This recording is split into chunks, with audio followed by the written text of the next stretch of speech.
What if one of the greatest gifts a teacher gives isn't knowledge, but words that shape a child's heart for a lifetime?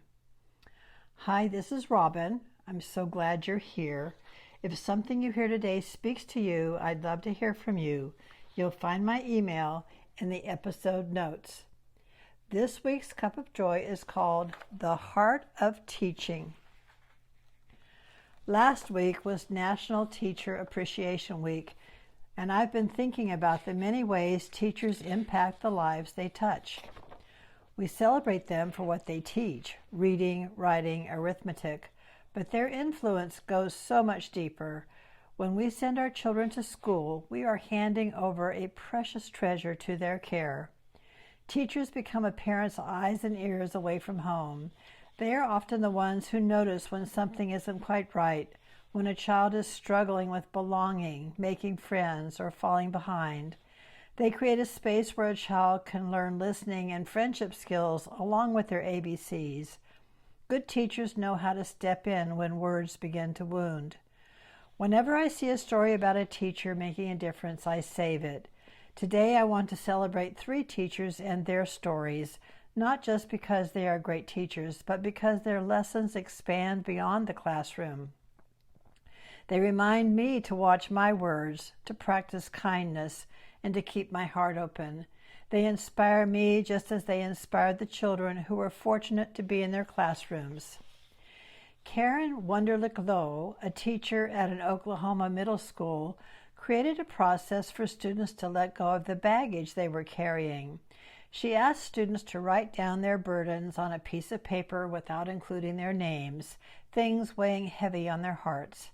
After wadding the papers into balls and throwing them across the room to symbolize releasing the weight, they then took turns reading out loud what another student wrote. Karen says she cried along with the students as these kids opened up and shared with the class things like suicide, parents in prison, drugs in their family, being left by their parents, death, cancer, losing pets. The kids who read the papers would cry because what they were reading was tough. The person who shared it, if they chose to tell us it was them, would often cry as well. Karen believes her kids will judge a little less, love a little more, and forgive a little faster.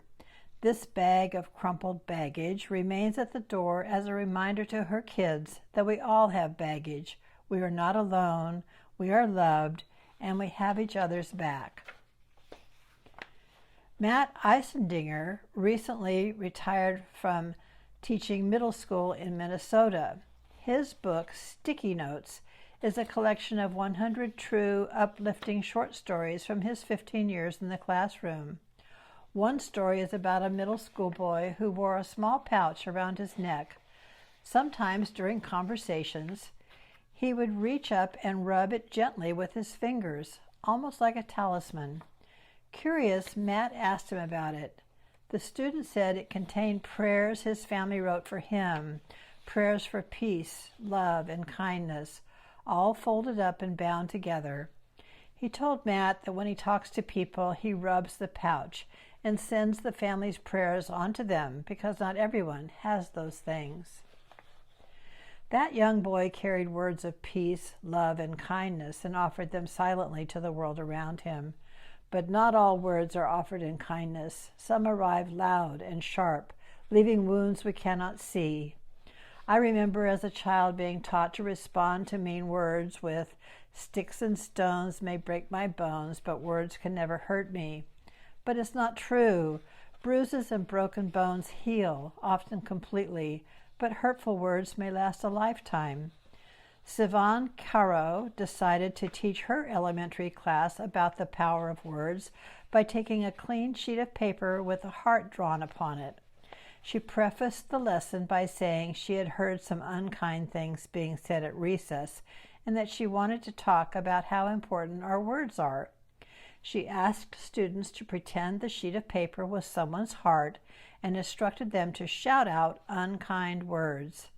As they did, she began slowly crumpling the piece of paper until it was just a smushed up ball. When they were quiet again, she said, "I heard a lot of mean things," and gave some examples. As she held up the ball of wadded paper, she asked the children what happened to this person's heart. "It got crumpled," said one child. She agreed and noted that she could see how they all felt bad. Then she asked them, "How do we fix it?" They decided saying nice words would help, and as they did, Sivan began unfolding the paper little by little. She tried pressing it out on her leg, working very hard to get it back to the smooth sheet that it started out as. When she asked what they noticed, they said, "It's still wrinkled." Even though she had done her best to straighten it out, the children agreed it could never go back to the way it was before. She explained, "The second words leave our mouth, that's it. They're out there and we can't actually take them back, and that always stays with the person. They will probably forgive, but probably won't forget. We want to make sure that we are really mindful with our words, to think and ask ourselves, will this crumple someone's heart?" There are moments in childhood that stay with us. I think this was one of those. They may forget a spelling word or a math formula, but they will remember how it feels to be on the receiving end of words that wound. And if guided well, they'll begin to understand the responsibility they carry in how they speak to others. In a subsequent lesson about standing up for someone who is the target of unkindness, Sivan read to her class the book One by Catherine Otoshi.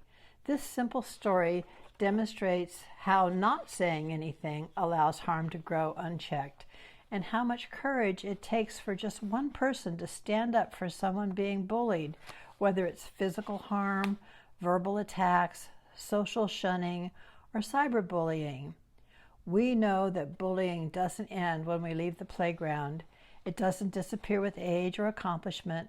It finds its way into families, into communities, into the spaces where power can seem absolute. And sometimes hurtful, hateful language is passed along, hurt echoing hurt, until someone, somewhere, chooses to do something different, chooses to stand up and speak up. And that is where the work of teachers like Karen, Matt, and Sivan becomes so profoundly important. They interrupt the pattern. They teach children that words matter, not just the ones spoken out loud, but the ones we carry inside, because over time, those outer voices can become inner ones. If left unexamined, those harsh words can take root and begin to shape how we speak to ourselves. We become the voice calling ourselves stupid or dumb, or telling ourselves something must be wrong with us. We can become our own bullies. But that voice is not the only one available to us. The words we hear may shape us, but the words we choose to repeat can also heal us. We can learn over time to notice that inner dialogue and shift it. We can learn to speak to ourselves with the same patience and encouragement a good teacher offers to a struggling student. I'm so grateful for teachers who help children discover that words can wound and that they can also heal. I'm grateful for those who teach that courage and kindness matter. Those who show how one voice willing to stand up for another person can change the tone of an entire room. And sometimes, long after the spelling tests and math lessons are forgotten, those are the lessons that remain. A teacher planted the seeds of awareness, but we must become the gardeners.